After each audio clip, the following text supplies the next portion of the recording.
Buenos días.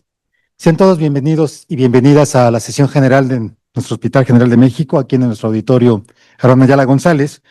Y dentro del marco del curso de actualización en el diagnóstico y terapéutica de la tuberculosis, tenemos hoy para nuestra sesión general la presencia del maestro Luis Narváez, quien es maestro en Administración de Hospitales y químico farmacobiólogo farmacobiólogo de formación. Él tiene 13 años ya como químico responsable del laboratorio de micobacterias en el Servicio de Microbiología Clínica del Instituto Nacional de Enfermedades Respiratorias Ismael Cosío Villegas. Su formación profesional, como lo comentamos, él es químico farmacéutico biólogo por la Facultad de Química de la Universidad Nacional Autónoma de México y tiene la maestría en Administración de Hospitales y la maestría en Administración de la Función Pública por la Universidad de España y el Instituto Nacional de Enfermedades Respiratorias.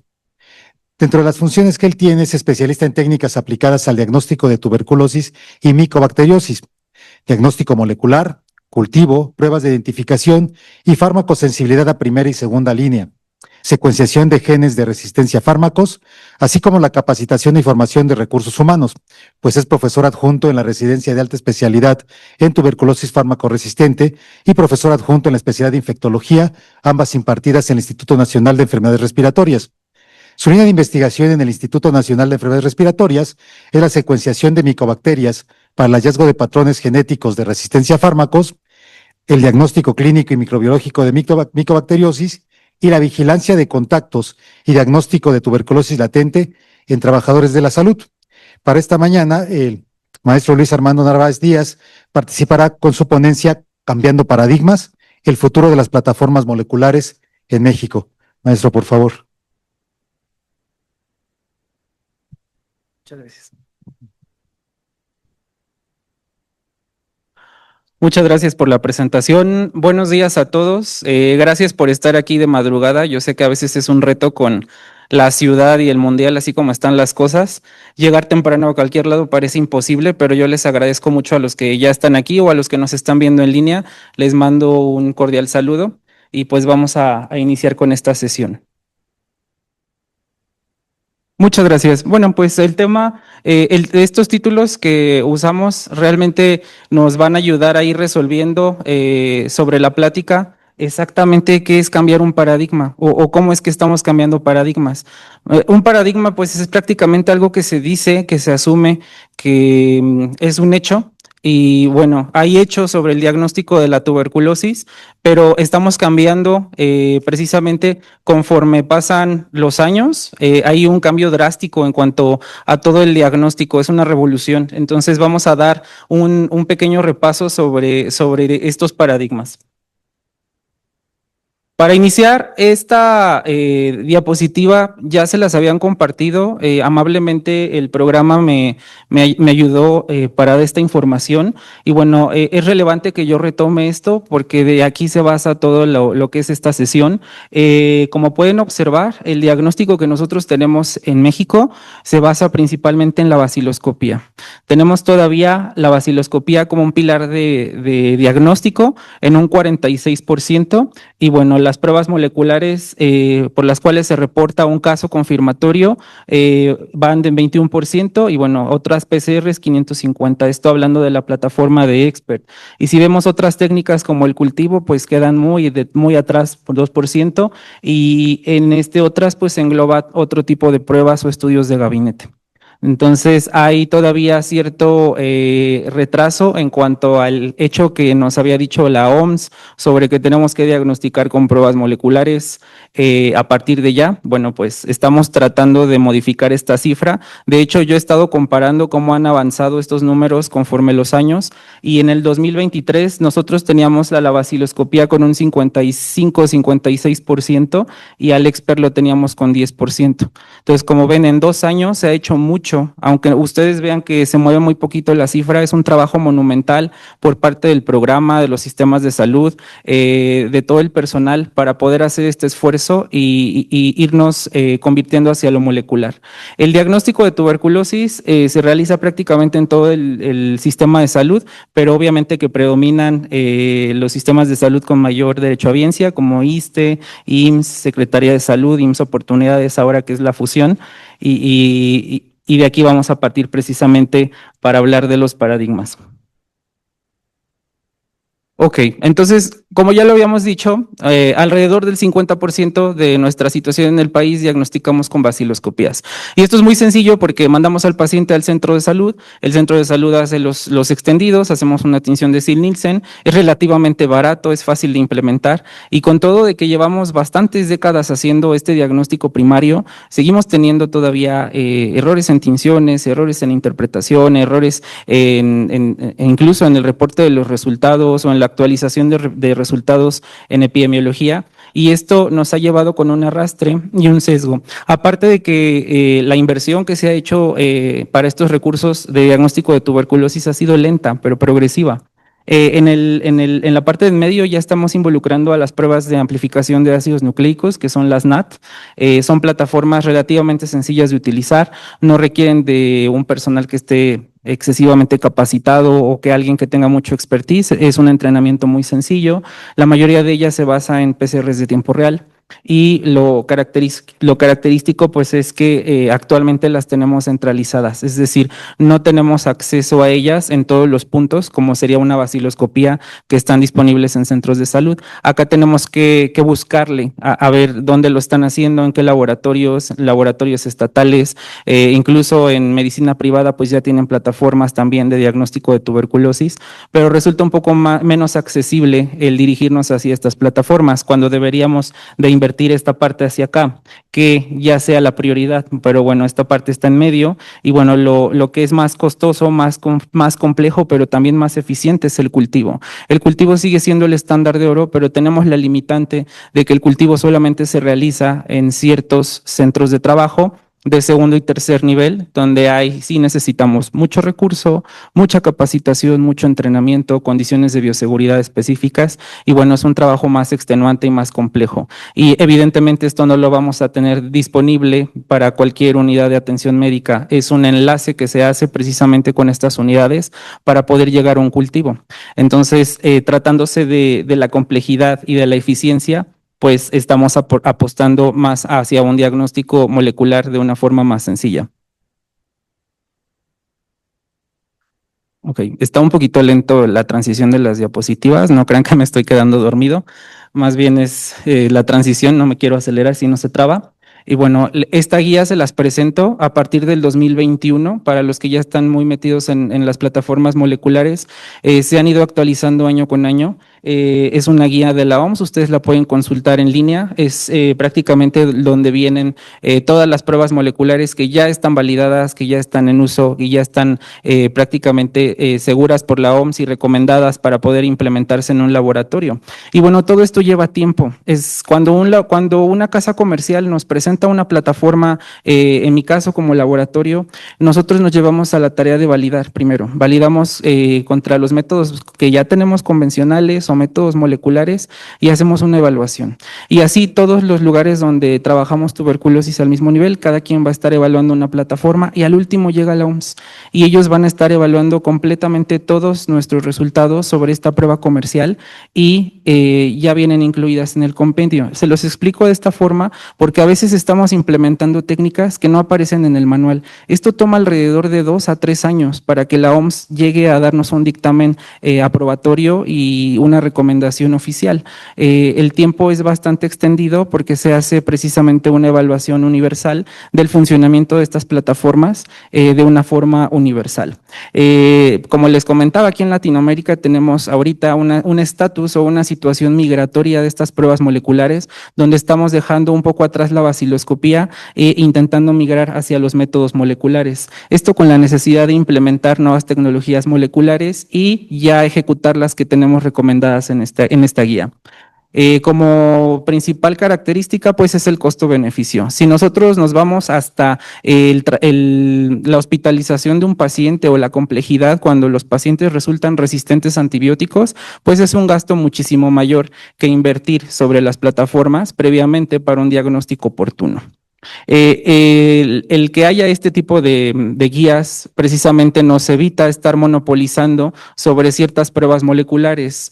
Ya tenemos la experiencia en el pasado donde nosotros prácticamente hacemos el diagnóstico basándonos en una prueba y de repente ocurre algún fenómeno comercial o algún cambio o una transición donde ya no tenemos disponible la tecnología, ya no va a haber tecnología de este tipo y nosotros estábamos prácticamente casados con esa técnica, ¿no? Les cuento esta anécdota porque nos pasó con Genotype. Trabajamos muchísimo tiempo con las lipas, con Genotype. Nos gustaba mucho y de repente las dejaron de distribuir. Incluso, pues ya a mí se me terminaron 2 o 3 años antes de que la distribución en Latinoamérica finalizara y yo le comentaba mucho a mis colegas de Latinoamérica, incluso al INDRE, que ya no tenía yo material para trabajar y yo tenía que voltear hacia otro lado. Y ellos me decían, bueno, pues todavía tenemos y en realidad hay que estar viendo más adelante qué es lo que va a pasar. A nosotros nos pasó antes y pudimos precisamente evaluar muchas plataformas con la necesidad de cubrir las pruebas que ya no tenían distribución vigente. Y esto nos dejó de experiencia al seguir evaluando plataformas constantemente, porque no sabemos hasta cuándo vamos a disponer de cierta tecnología. Este es un fragmento que viene en este manual, en esta guía, precisamente donde vienen las pruebas recomendadas, vienen clasificadas, incluso aquí están las lipas porque se siguen distribuyendo en algunos países, pero bueno, aquí en Latinoamérica prácticamente ya no hay. Tenemos en este recuadro azul las plataformas moleculares de las que vamos a estar hablando, que son de baja, media y alta complejidad. Ya están validadas e implementadas, como les comentaba. Y bueno, hasta abajo tenemos ya también la secuenciación dirigida, con la cual hemos tenido muy buenos resultados en mancuerna con todo el diagnóstico integral de tuberculosis. Estos son imágenes de algunas plataformas. Ustedes conocen muy bien el sistema Expert. Aquí tenemos un BDMAX, un sistema COBAS que es de Roche también. Este es de Becton Dickinson. Y bueno, aquí tenemos la plataforma de secuenciación. Este es un secuenciador Minisig de Illumina. Todos ellos utilizados para diagnóstico de tuberculosis de una forma molecular y más rápida. Esta tabla es un comparativo para que ustedes observen entre cada una de estas técnicas de diagnóstico molecular, cuál es la diferencia entre una y otra, porque ahora tenemos mucha tecnología disponible y la decisión sería cuál de estas plataformas es la ideal para mi laboratorio. Bueno, pues tiene que ver con muchísimas cosas. Una de ellas es cuánto de muestra tenemos disponible. Cada uno de los equipos admite cierta cantidad limitante de muestra. El tiempo de pretratamiento, recuerden que las micobacterias son altamente contagiosas y patógenas, hablando de tuberculosis, y lo que tenemos que hacer es inactivar previamente con soluciones de pretratamiento. Todos los sistemas incluyen este paso y algunos nos llevan de 15 minutos hasta 1 hora. Eso lo tienen que tomar en cuenta durante todo su proceso completo, porque una cosa es el tiempo que la prueba corra en el termociclador o en la plataforma y otra es toda la parte previa, desde la recepción de la muestra, si las muestras se van a correr, se van a incluir en una corrida de varias muestras, si se va a hacer individual, si se va a hacer cierto día de la semana, todo depende de la demanda o de la carga de trabajo que ustedes tengan en su hospital. El tiempo total de proceso, ese ya se va a considerar desde que llega la muestra, desde que nosotros hacemos pretratamiento, procesamos en plataforma y emisión del resultado. Entonces ya no englobaría nada más 1 hora y media o 3 horas. Necesitamos tomar el tiempo completo para poder establecer precisamente metas o indicadores. ¿Cuánto tiempo se tarda un laboratorio en dar un resultado? Y esto extrapolarlo al mes y hacer los indicadores de calidad. Esto es muy importante porque de ello depende el rendimiento de una prueba diagnóstica, porque bien se dice que, por ejemplo, un expert tarda 1 hora, pero ¿qué pasa si nuestro equipo tiene capacidad de 4 pruebas simultáneas y nosotros tenemos 80 muestras que llegan al servicio? Va a ser imposible. Y tenemos que hablar con el médico y decirle, oye, nuestra capacidad es limitada como laboratorio. Me estás pidiendo 80 pruebas, pero yo solo te puedo correr 4 cada 2 horas y mi personal trabaja 8 horas. Si hacemos el cálculo, pues serían 4 por 8, 32 máximo, ¿no? Y de las 80 me sobrarían bastantes. Tendría yo que meter otros turnos o ir rezagando el trabajo. Esa es la parte que se tiene que dialogar y se tiene que decidir cuando uno escoge una plataforma de diagnóstico molecular. No es lo mismo correr 4 muestras a la semana que 40 al día. Se los comento porque son cifras que yo me he topado a lo largo de las visitas que he tenido a diversos laboratorios y de ello depende el tipo de plataforma que ustedes van a seleccionar. No tanto cuál es la más moderna, cuál es la que la que ocupa menos espacio, sino más bien cuál se adapta a las necesidades del laboratorio y a las necesidades del cliente o del paciente. La detección de tuberculosis en todas ellas es el común denominador. Ahora tenemos variaciones en cuanto a la determinación de genes de resistencia. Por ejemplo, Expert en su versión ultra va a detectar la resistencia a rifampicina únicamente. Si nosotros queremos hacer diagnóstico de otros genes de resistencia, tenemos que comprar otro cartucho, que es el XDR. Y entonces ahí el negocio empieza a cambiar. ¿Por qué? Porque ya no es en un solo cartucho el diagnóstico, ya tenemos que comprar dos. Y tenemos que diseñar el algoritmo y establecer que todo lo que salga resistente a rifampicina se someta a un análisis por XDR. Y bueno, esto es un gasto doble. El comprar y el someter dos cartuchos a prueba indica un gasto extra. En cambio, tenemos otras plataformas, como en este caso BDMAX o COBAS, que ya viene el análisis simultáneo. Te da la información sobre MTB complejo y aparte te va a decir si hay resistencia a rifampicina y a isoniazida. Estas pruebas ya traen la resistencia o genes de resistencia targets precisamente para detectar resistencia a isoniazida. Y como ustedes bien saben, la isoniazida y la rifampicina son pilares del tratamiento de nuestro DOTVAL, que es nuestro sistema universal de tratamiento aquí en México, y son fármacos sumamente esenciales, esterilizante y bactericida. Los dos se dan durante todas las fases de tratamiento, van a llegar desde los focos más activos a donde está causando infección tuberculosis hasta los lugares más latentes de las regiones pulmonares. Por ello es importante conocer el perfil completo y no solo quedarnos con la rifampicina. Se estima que alrededor de 15% de nuestros pacientes o de nuestras cepas sensibles que nosotros tenemos diagnosticadas por alguna prueba molecular son resistentes a isoniazida de alguna forma. Entonces, esta cifra la tenemos prácticamente pues subdiagnosticada, no tenemos la suficiente información o plataformas o tecnología para poder establecer en sí cuánto de esto tiene la población mexicana. Precisamente la adquisición de estas plataformas nos va revelando información sobre la resistencia isoniazida, lo cual es muy interesante porque es un prepaso para que el paciente se vuelva resistente a rifampicina y a otros fármacos. Entonces, esta información debe de ser muy importante y muy valiosa conocerla desde el inicio del diagnóstico del paciente. Y estas plataformas ya te permiten hacer ese análisis. Ahora nos vamos a la parte más interesante, que son los límites de detección. Una técnica, la técnica por así decirlo más universal, nos señala que son 16 UF6 por mililitro, su límite de detección, y las plataformas que van saliendo y que ya han sido aprobadas van reduciendo este límite de detección de 8 a 12 o incluso de 7 a 8, lo cual llega a ser una detección más eficiente en cuanto al complejo Mycobacterium tuberculosis. Y uno dice, bueno, pues me voy por la más sensible. Todas son muy sensibles y altamente específicas, pero como yo les repito, todo depende de lo que ustedes tengan en su laboratorio para poder trabajar. Y aquí traigo recomendaciones de la OMS, porque cuando tenemos tuberculosis pulmonar todo es muy bonito y es el escenario perfecto. Y de hecho todas estas pruebas se han validado tomando en cuenta casos de tuberculosis pulmonar, principalmente expectoraciones y lavados bronquiales. Y hasta aquí vamos muy bien, porque llega a ser una recomendación prácticamente universal el someter pruebas pulmonares con este tipo de plataformas. El éxito, pues ya ven la sensibilidad de 95 a 98%. Claro que también depende de la calidad de la muestra, la cantidad, etcétera.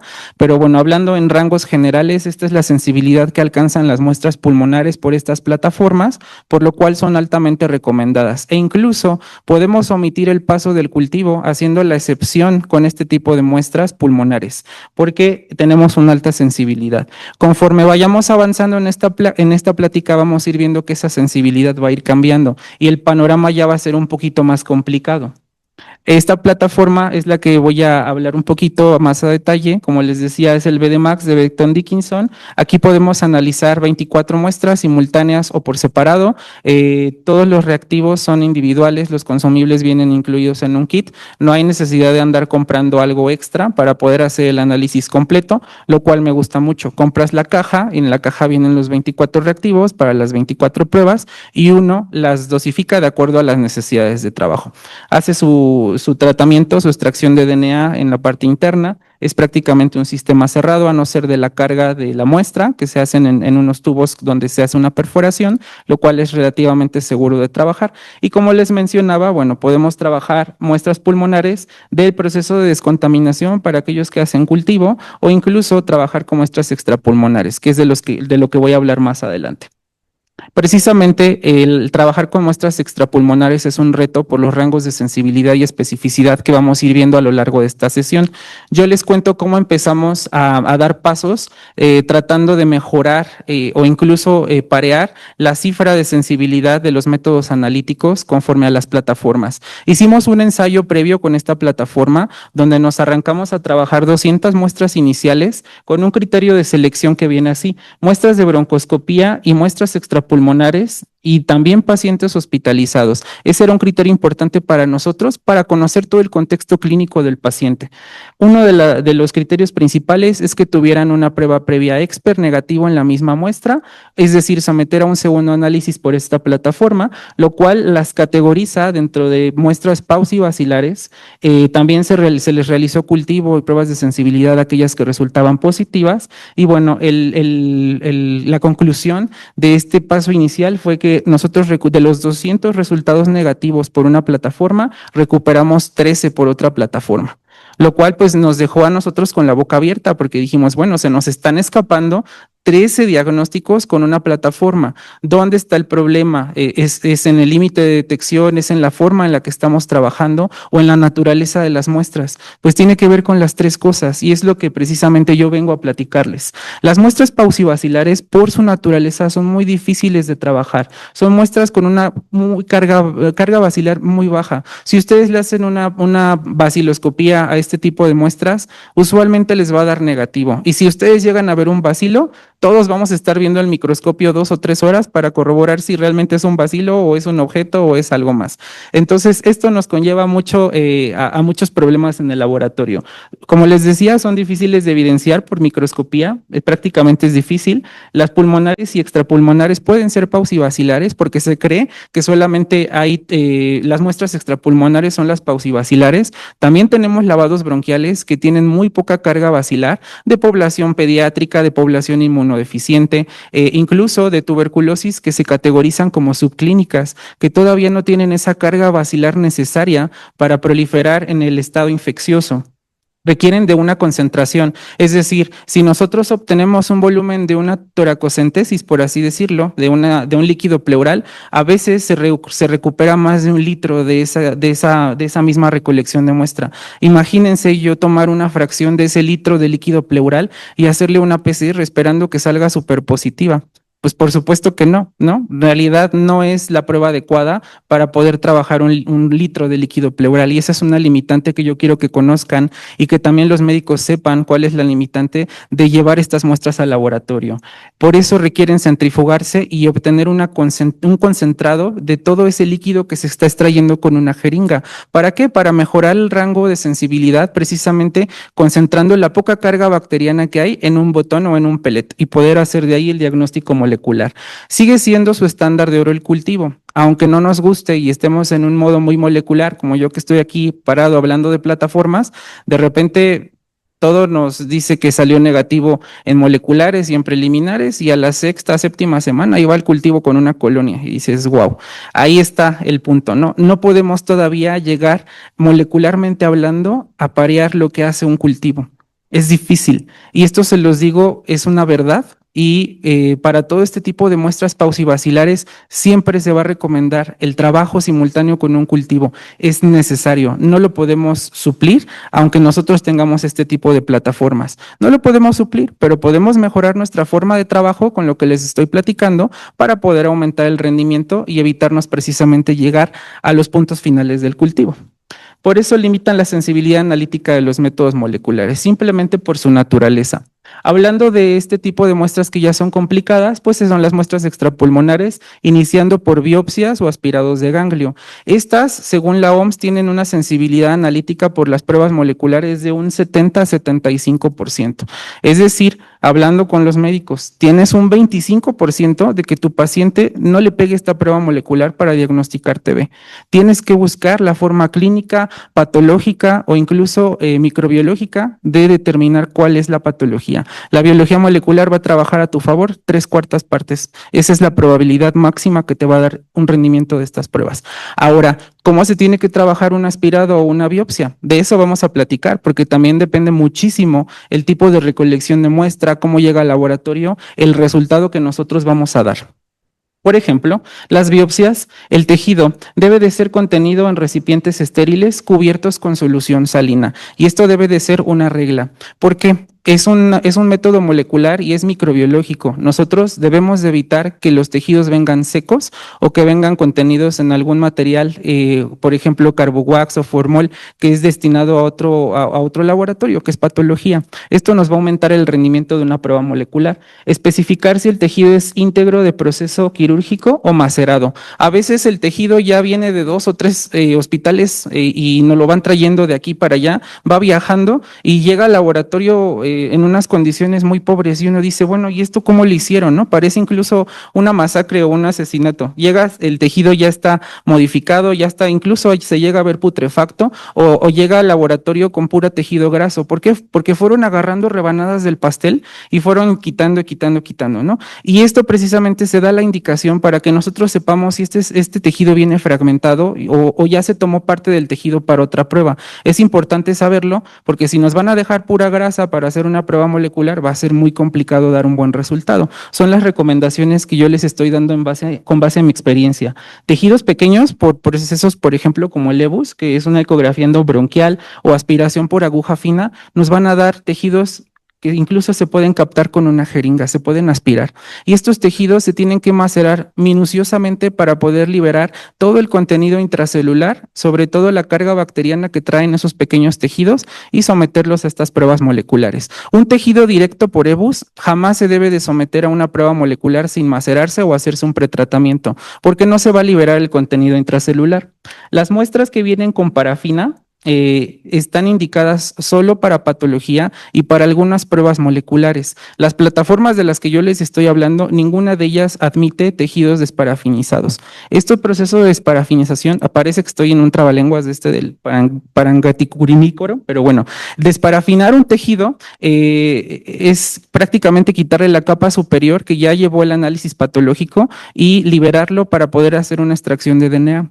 La poca cantidad que tenemos de DNA en esa fracción de laminilla es la que nosotros tenemos disponible para hacer el análisis molecular. Prácticamente estamos con un lado negativo con esta prueba. No hay que irnos hacia este lado, sino resolver de otra forma, porque el desparafinar un tejido nos lleva a complicaciones técnicas y las plataformas no van a admitir este tipo de procedimientos.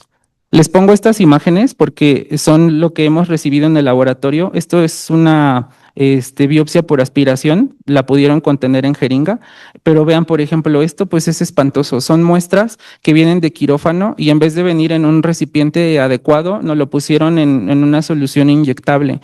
Imagínense sacar esto en el laboratorio para hacer el macerado, pues prácticamente el gramaje de esto es escandaloso. Y ahora imagínense meter la mano o drenar eso para poder liberar el tejido, luego seleccionarlo y macerarlo. Estas son las cosas que también nos afectan el rendimiento molecular de las pruebas y son las reglas claras. Si tú vas a mandar esto al laboratorio, no esperes que el resultado sea el mejor, porque nos va a costar mucho trabajo realizar un buen trabajo de tratamiento de la muestra. Vean esto es espantoso.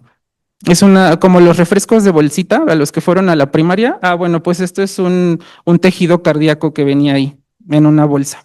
Y aparte me mandaron una jeringa sin el tapón y se venía derramando todo. Este es el líquido pericárdico y este es el tejido de pericardio. ¿Ustedes creen que esto es válido? Si fuera de su mamá o de su papá, ¿les gustaría que mandaran las muestras así para un análisis molecular? Pues por supuesto que no. Todo eso nos merma la calidad de una prueba molecular. Los pacientes, las muestras que vienen igual en bolsas rojas, porque luego hasta nos llegan a comentar los residentes, pues es que es RPBI y traen el tejido ahí flotando en la bolsa roja o en recipientes no estériles, como ya les había mencionado. El agua de biología del suero, en cuanto tú abres esa agua o ese suero, se rompe la esterilidad. No quiere decir que vaya estéril de por vida. Ahí ya se modificó algo y ya se utilizó, se dio un preuso a esa solución de enfermería. Entonces, todo esto es lo que llega a afectar realmente el rendimiento. Tejido envuelto en gasas, bueno, por favor no lo hagan. Toda la parte de las fibras que trae la gasa se pegan al tejido y nosotros maceramos ese tejido de algodón y llega a pasar a biología molecular y eso inhibe las PCRs. Hay que tener muchísimo cuidado con que las gasas toquen los tejidos que se van a llevar al laboratorio. Secreciones purulentas. Aquí les traigo un ejemplo de lo que sí y de lo que no. Envase estéril, preferentemente directo del proceso de drenado o aspiración, como debe de ser. Si se puede tomar con jeringa, perfecto, mándenos la jeringa tapada y nosotros ya en el laboratorio liberamos con solución salina, hacemos un lavado y lo hacemos de una forma aséptica. Pero ¿qué pasa si ustedes hacen una recuperación con un hisopo y le envuelven la pus y la pus la envuelven en una gasa y eso lo envuelven en una bolsa roja y eso no lo mandan al laboratorio? Y bueno, nosotros vamos descubriendo capa por capa y el horror es este, ¿no? La capa final es la que de plano dice uno, y bueno, ¿y cómo voy a hacer esto? Incluso me da coraje decirlo, pero en medicina privada hay lugares donde te dicen, ya lo pagó, hazlo. Se los digo con toda honestidad. Esto no debe de ser y esto cambia el resultado de un paciente. Porque, como les digo, ya el material se absorbió en la gasa y de aquí raspar para hacer una PCR, igual, nos llega a inhibir muchísimo las pruebas de biología molecular. Bueno, las recomendaciones de la OMS ahora para líquidos corporales, vamos en un panorama ya prácticamente de lanzar una moneda al aire de 20 a 50% de sensibilidad. Aquí viene incluido líquido cefalorraquídeo, líquido pleural y otros líquidos corporales. Para todos ellos hay evidencia limitada, incluso para los procedimientos pleurales se recomienda trabajar el diagnóstico molecular con biopsias de pleura porque es el punto de fuga hacia el derrame pleural y bueno, el líquido cefalorraquídeo todo depende del volumen y la cantidad. Como ustedes saben, una punción lumbar vale oro. Y cada vez que se hace una punción lumbar, tratamos de hacer la mayor cantidad de estudios posibles y la muestra es escasa. Entonces, a veces se llega a trabajar con gotitas para poder hacer el diagnóstico. Y hay que priorizar precisamente un diagnóstico presuntivo de un paciente. Hablando de líquido cefalorraquídeo, lo mejor es que venga directo de la punción lumbar y que no se haga ningún trasvase, como por ejemplo estos tubos que vienen perfectamente con su tapón de rosca o este tipo de viales. Estos viales que también vienen estériles, también es válido hacer la recolección en cada uno de ellos.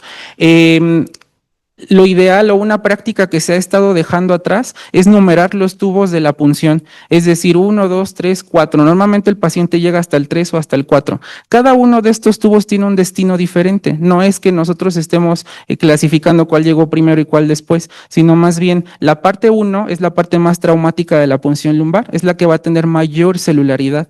Posteriormente viene la parte media, es como el chorro medio de la orina, pero aquí hablando meningeo, estamos en la parte del tubo 2 y del tubo 3, que es lo que concentra la mayor cantidad de virus y bacterias. Y el tubo 4, que es la parte final de la punción, se deja siempre de reserva para algún estudio que no se solicitó al inicio y se guarda en refrigeración. Usualmente los tubos que aceptamos en biología molecular o en microbiología son el 2 y el 3. El mínimo de volumen para estas pruebas debe de ser recomendablemente de 1 mililitro, aunque hay plataformas, como ya lo vimos en la tabla, que nos admiten 0.3 o 0.5 mililitros. Imagínense que ustedes trabajan con el reactivo, la prueba molecular con este tipo de muestras limitantes y que se les aborta o se les va la luz o algo pasa y se anula esa prueba. Y ustedes nada más admitieron medio mililitro. Ya no van a poder hacer repeticiones o un análisis subsecuente. Siempre les recomiendo que pidan de más de estas punciones, mínimo 1 mililitro. Por si algo sale mal, por si las moscas, por si algo ocurre, tenemos ahí un filtro para poder reprocesar o someter a un reanálisis alguna prueba que algún resultado salga controversial o salga mal de plano.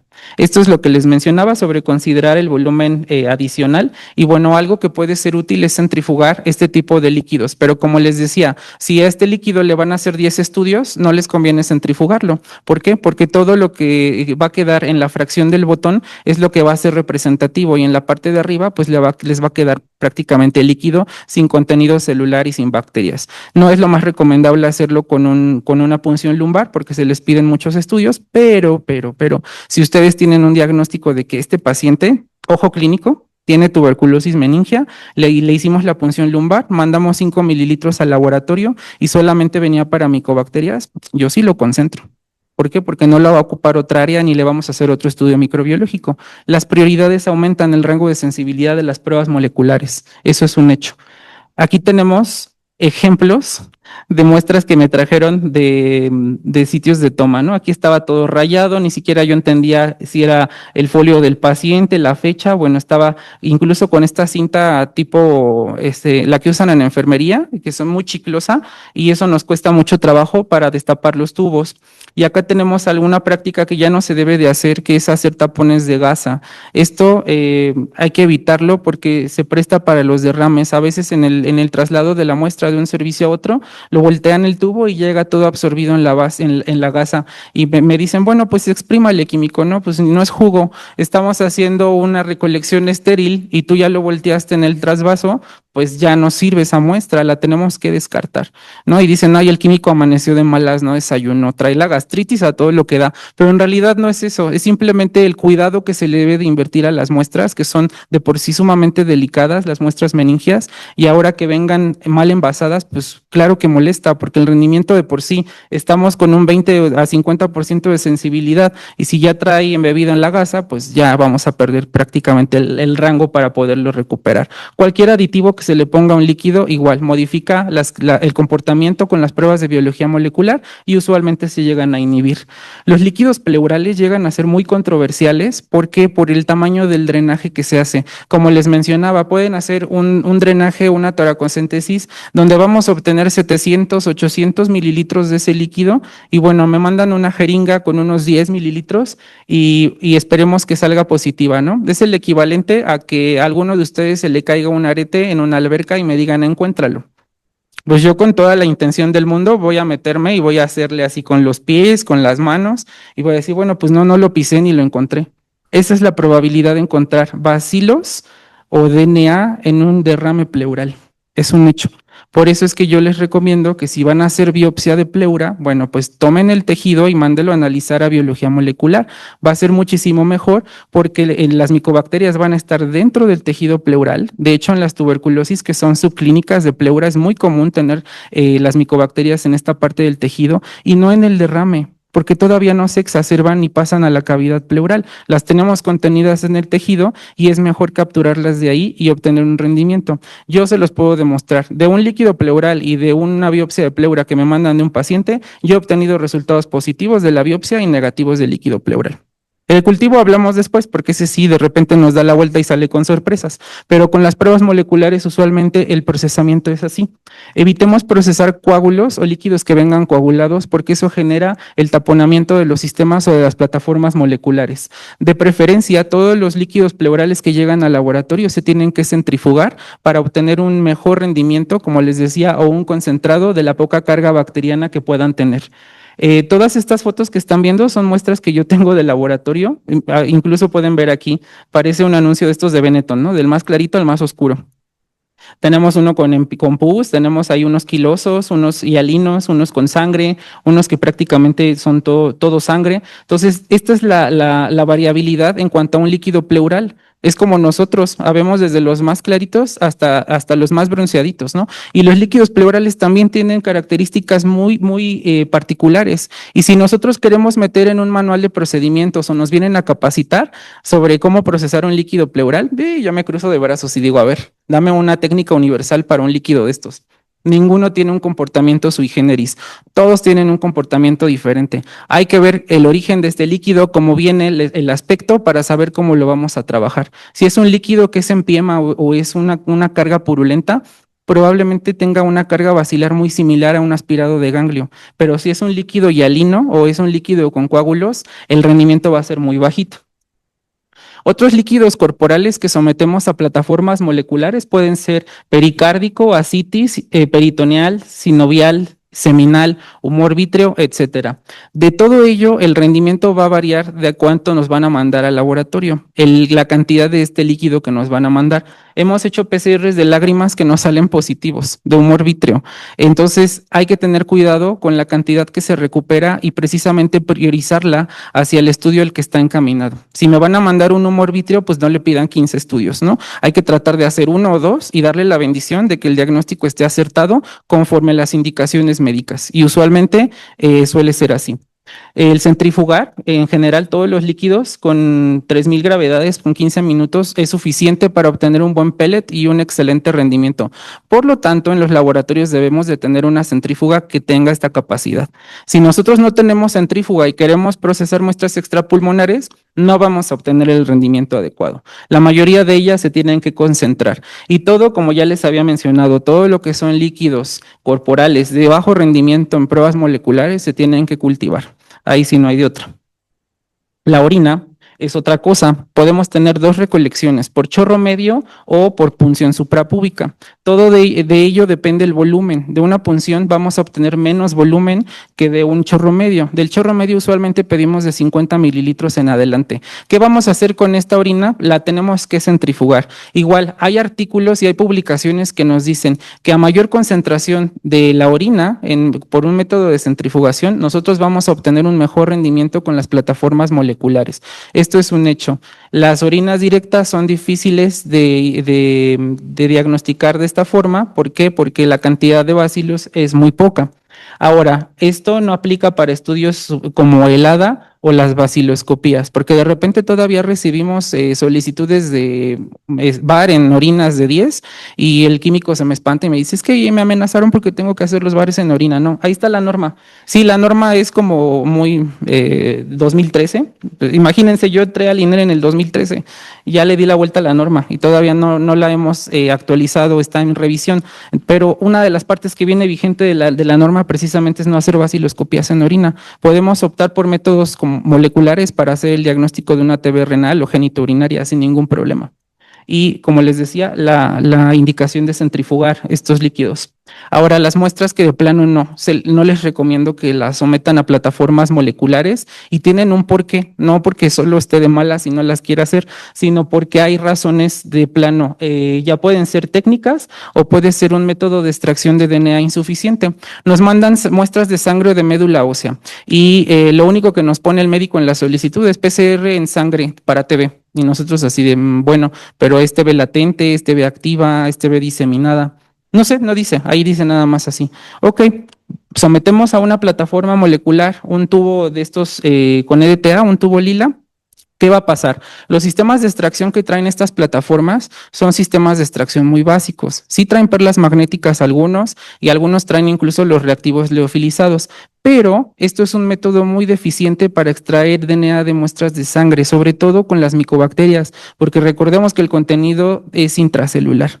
Entonces tenemos que utilizar un kit de estos que ocupan en biología molecular, que se llaman BLOT, que tienen agentes que precisamente hacen la lisis de toda esta serie roja para poder liberar el contenido intracelular. Eso es importantísimo para todos los rendimientos de PCRs en sangre y no solo hablando de TB, podemos hablar de herpes, de Epstein-Barr, de citomegalovirus, del que gusten. Tenemos que hacer un paso previo con una inactivación o análisis celular. Las plataformas no tienen este paso previo, entonces nuestro sistema de extracción va a ser muy deficiente para poder llegar al rendimiento que nosotros esperamos.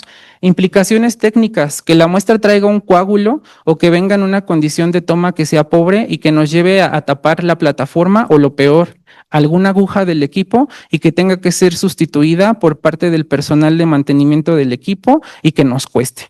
Y sobre todo no que nos cuesten dinero, sino que nos cuesten sacrificio. Imagínense que tenemos un equipo con capacidad de 4 y uno se me taponeó porque metí una muestra de médula ósea, pues nada más voy a quedarme con 3, en lo que me trae mi módulo de Alemania y pasa por la aduana y pago la penalización y todo. Pasaron unos 6 o 7 meses para el siguiente mantenimiento donde se me va a reemplazar el módulo. Y ese es el tema de tiempo y sobre todo de las implicaciones técnicas. Repeticiones continuas que ponen en riesgo la integridad del equipo. Abortar pruebas y andar metiendo una y otra hasta que ya nos quedemos sin muestra y prácticamente lo que hagamos sea solución de trabajo y no haya muestra ahí. La excepción de estas muestras es el tratamiento de heces en pacientes pediátricos. Les recomiendo que lean el procedimiento de la GLI. Es un procedimiento muy bueno para hacer este tipo de tratamiento. Sí y solo sí, el diagnóstico es TB pediátrica, por favor. Porque si nosotros decimos que sí a todo, nos van a mandar kilos de heces desde todos los pabellones, porque es la muestra más fácil de recolectar, pero es la más difícil de trabajar. Y ustedes lo saben muy bien. Y el rendimiento, cabe mencionar, en un diagnóstico de TB pediátrica es similar al del jugo gástrico. Si ustedes pueden hacer una toma controlada de jugo gástrico para un pediátrico, también tiene muy buen rendimiento y equivale a una muestra pulmonar.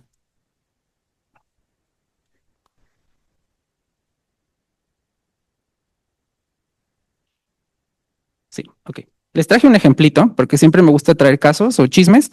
Aquí les traigo uno de algo que llegó a mi trabajo.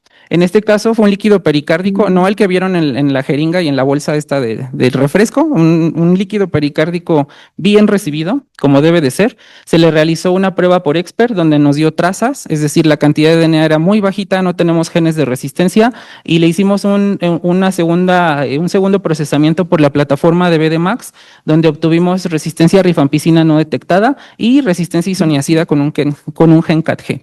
Entonces ahí estamos poniendo a prueba una muestra extrapulmonar por 2 plataformas y estamos viendo que el rendimiento sí varía. Y el tratamiento es prácticamente el mismo. Nos estamos orientando entonces a los límites de detección y ya me apagaron la luz. Ahí está. Gracias. Voy rápido. Después de esto, esta es la parte molecular. Ya desde ahí sabíamos que el paciente iba a ser monoresistente a isoniazida. Los cultivos bacteriológicos, fíjense, nuestro cultivo salió positivo hasta los 28 días, pero yo ya en el segundo día ya le había dicho al médico que el paciente tenía tuberculosis resistente a isoniazida y es una TB pericárdica, entonces ellos están usualmente en el umbral de entre aquí y el otro lado, entonces esto ayuda muchísimo para poder orientar un tratamiento. El antígeno del cultivo salió positivo y bueno, se confirma que es MTB complejo. Las pruebas de sensibilidad dieron sensibles a rifa y a etambutol y resistente a isoniazida y bueno, secuenciamos esto por la plataforma Diplex y obtuvimos aquí la mutación en CATG, corroborando lo que ya nos había dicho BDMAX muchísimos días atrás. Entonces, como ven, el apoyarse de métodos moleculares ayuda muchísimo a los que hacemos la bacteriología completa para poder obtener discrepancias o confirmar resultados moleculares. Ahora, para finalizar esto, ¿cómo reportamos un resultado de estas pruebas moleculares en nuestro sistema del CINAVE? Porque es importante que los reportemos. Aquí está nuestra sección de tuberculosis, nos van a dar un folio de este paciente donde nosotros vamos a ingresar y como laboratorio vamos a reportar en estos rubros. Viene como tal la prueba Expert o viene una PCR. Esto en rojo es lo relativo al Expert. Como ustedes ven, ahí falta algo muy importante que son las trazas. No es una crítica, es algo que tenemos que ir mejorando con nuestro sistema de reporte y también lo que estamos reportando por las PCR, si es complejo MTB o no es complejo MTB. Esto de las identificaciones va relacionado al cultivo, pero no a las pruebas de biología molecular. Como ven, en ningún rubro viene contenida la información de resistencia isoniazida o de otros genes de resistencia a fluoroquinolonas. Hay un vacío que tenemos que ir actualizando porque la tecnología ya nos dio la vuelta y nosotros tenemos que ir platicando y ver cómo vamos a reportar estos resultados. Si hay un paciente que es resistente a quinolonas o que es resistente a isoniazida por pruebas moleculares, no lo vamos a poder informar aquí. Tenemos esa limitante y tenemos que estar en comunicación constante con la Dirección de Epidemiología para que se mencione el caso propiamente y se pueda clasificar en la plataforma. Ya para finalizar, mis conclusiones son, en cuanto a la cantidad de la muestra, volumen mínimo necesario es 1 mililitro mínimo, pero ya les comentaba yo todo lo que hay detrás de esto.